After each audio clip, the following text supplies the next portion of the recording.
দেখে বলো মণিমা যে কেমন হয়েছে। এই দেখো। বাবা, তুই আবার একা একা গিয়ে একটা শাড়িও কিনে আনলি?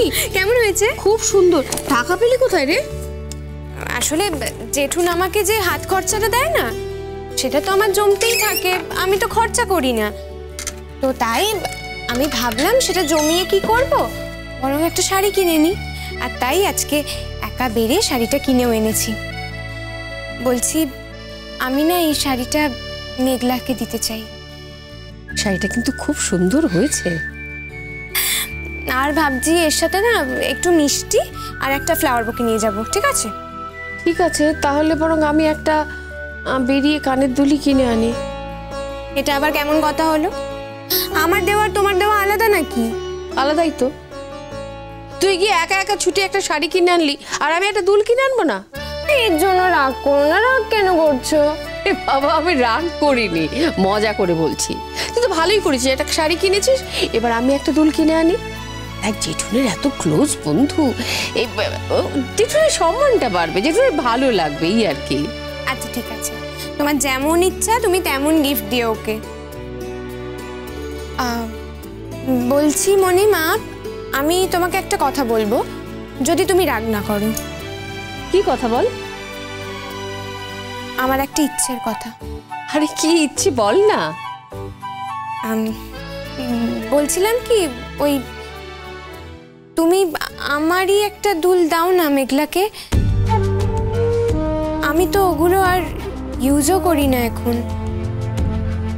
সেই ওই দিনই পড়েছিলাম, তারপরে তো আর। কি পাগলের মতো কথা বলছিস বলতো? আমি তো কিছু বুঝতে পারছি না। তোর দুল দেবো মানে? জেঠুনের কি টাকা নেই? আমি কি দুল কিনতে পারি না? নাকি আমার নিজের গয়নার আকাল পড়েছে? আমার এত গয়না, এত কানের দুল, ওর থেকে তো বেশি একটা সুন্দর দুল আমি ওকে দিতে পারি। আচ্ছা, তার তো কোনো দরকার নেই মণিমা। আর তাছাড়া এই গয়নাগুলো তো ওরই প্রাপ্য। মানে? মণিমা, এই গয়নাগুলো তো তুমি আমার বিয়ের জন্য তৈরি করেছিলে। এগুলো তো আমার আর কোনো কাজে লাগে না বলো। তার চেয়ে আমি যদি ওকে দিই, আমার মনটা একটু কি বলবো, ভালো লাগবে, আনন্দ পাবে। প্লিজ মণিমা, দেখো, তুমি তো আমার বিয়ের জন্য আমাকে এক জোড়া দুল দাওনি, আমাকে 2-3 জোড়া দুল দিয়েছো। আমাকে দিতে দাও না মণিমা। দাঁড়াও, আমি তোমাকে দেখাচ্ছি। তোমাকে দেখালে তুমি বুঝতে পারবে। ওই গেল। এই দেখো মণিমা। তুই কি চাস বলতো? আমি মেঘলাকে সবকিছু উজাড় করে দিতে চাই। অনুরাগ যাকে ভালোবাসে তাকে সবকিছু উজাড় করে দিলে যে আমারও কতটা ভালো লাগবে, সেটা না আমি আগে বুঝতে পারিনি, আগে কখনো ভেবেই দেখিনি। তাই আমি চাই যে আমি মেঘলাকে এমন ভাবে সাজিয়ে দেব যাতে অনুরাগ ওর দিক থেকে চোখই ফেরাতে না পারে।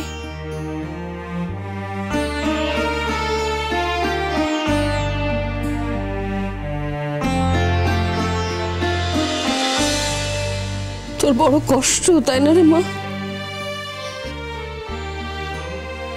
আমার আগে কষ্ট ছিল মণিমা। আমার ভেতরে একটা অদ্ভুত জ্বালা ছিল, কিন্তু এখন সেই জ্বালাটা শান্ত হয়ে যাচ্ছে আস্তে আস্তে। এখন আমি অনেক শান্ত হয়ে যাচ্ছি মণিমা, বরং অনেক তৃপ্তি পাচ্ছি, শান্তি পাচ্ছি। জানো তো মণিমা, মেঘলাকে না আমার খুব ভালো লাগে। ওই জন্যই তো বারবার ওর কাছে আমি ছুটে যাই,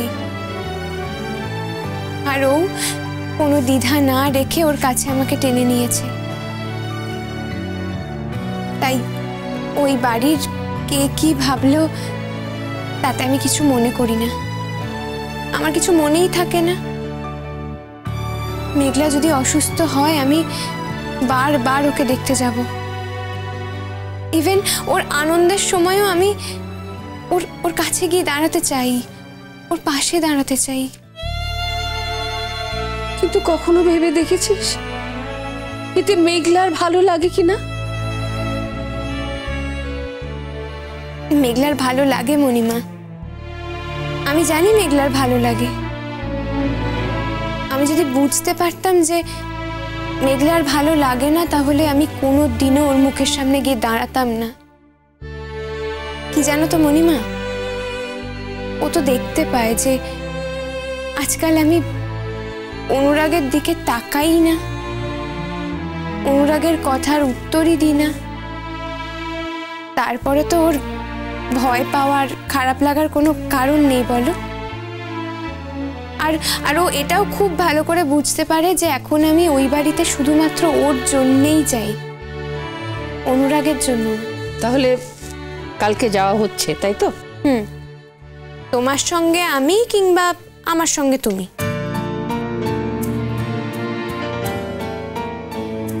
মণিমা, তুমি কিন্তু আজকাল খুব বাচ্চা মেয়েদের মতো কান্নাকাটি করছো। কেন বলো, কান্নাকাটি কেন করছো? আচ্ছা, যখন আমি খারাপ ছিলাম তখন তো তুমি কাঁদোনি। এখন যখন আমি ভালো হওয়ার চেষ্টা করছি তখন কেন কাঁদছো তুমি? তুই বুঝবি না মা, তুই বুঝবি না আমার বুকের ভেতরে যে কি কষ্ট, তা তুই বুঝবি না মা, তুই বুঝবি না।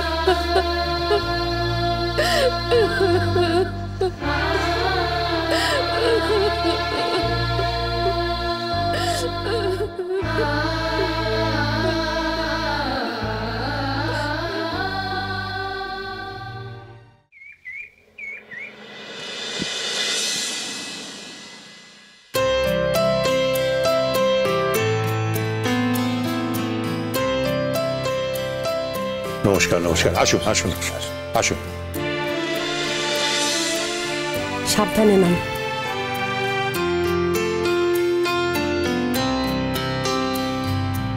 দেখি দেখি। হ্যাঁ হ্যাঁ, ঠিক আছে।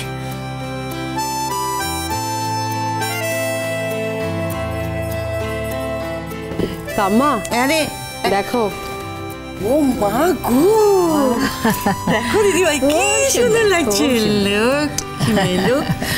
আচ্ছা দেখলাম, এবার একে একে সবাইকে প্রণাম কর, তারপর অনুষ্ঠান শুরু আগে গিয়ে ভালো জেঠুকে প্রণাম কর। চল।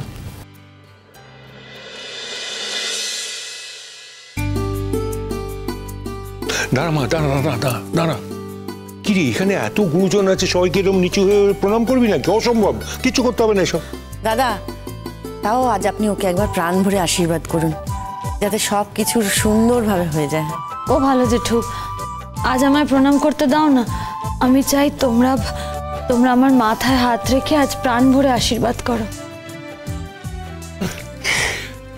কল্যাণ হোক মা, কল্যাণ হোক। দেখি তোকে তো সবসময় আশীর্বাদ করছি। এই কেন রে, অন্য সময় বুঝি আমরা তোকে আশীর্বাদ করি না? আজকে তুই আমাদের প্রণাম করবি, তবে আমরা আশীর্বাদ করব। তা না ভালো জেঠি, তোমরা তো আমাকে সব সময় আশীর্বাদ করো, কিন্তু আজ বারবার মনে হচ্ছে আমি তোমাদের প্রণাম করি আর তোমরা আমার মাথার উপর আশীর্বাদের হাত ছুঁয়ে রাখো।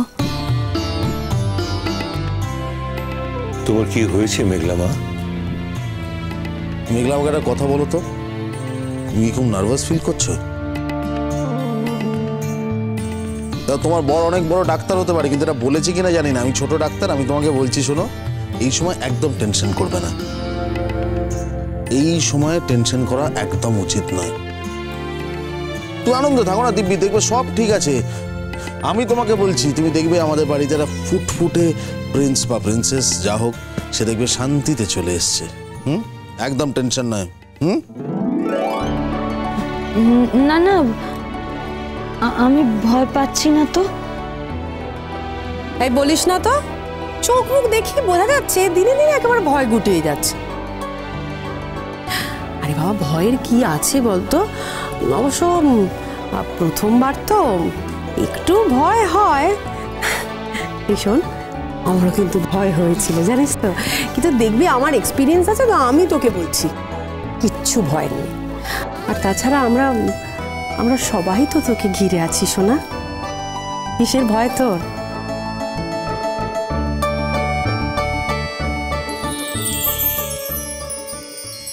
হ্যাঁ তুমি তো সব জানো, বলো তো, বলো কি বলবো বলো। তুমি নিশ্চয়ই এটা বলবে যে দুজন স্ট্রং সিঙ্গার যখন এখানে রয়েছে তখন দুজনের থেকে আমরা সবাই একটু গান শুনতেই পারি, তাই তো?